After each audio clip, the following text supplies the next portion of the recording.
Šalčininkų rajonas yra viena gražiausių Vilniaus krašto vietovių. Nepaprasti kraštovaizdžiai, įdomus istorijos paveldas, ypatinga gamta be abejonės sudaro šios žemės turtą. Iš 280 kultūros paveldo objektų verta apsilankyti garsioje Paulovos Respublikoje, Barinskų dvare Jašiūnuose, Vagnorio rūmuose Šalčininkuose, Turgėlių, Kalesninkų, Eišiškių bažnyčioje. Istorija visada kuria žmonės.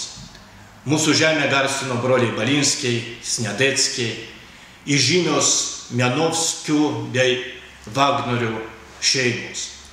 Čia lankėsi Adomas Mickevičius bei kiti svarbus ir garsus Lietuvos ir Lenkijos tautų žmonės. Nūdienos realijos verčia eiti pirmyn, koja kojon su dabartimi.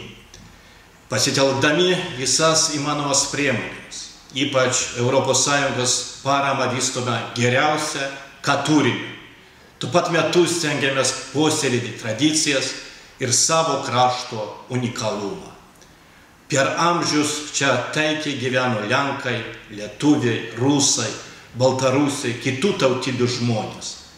Visa tai sudaro ypatingą daugiakultūrę ir nepakartojamą šio krašto atmosferą. Kviečiu visus apsilankyti mūsų Šalčininkų rajone.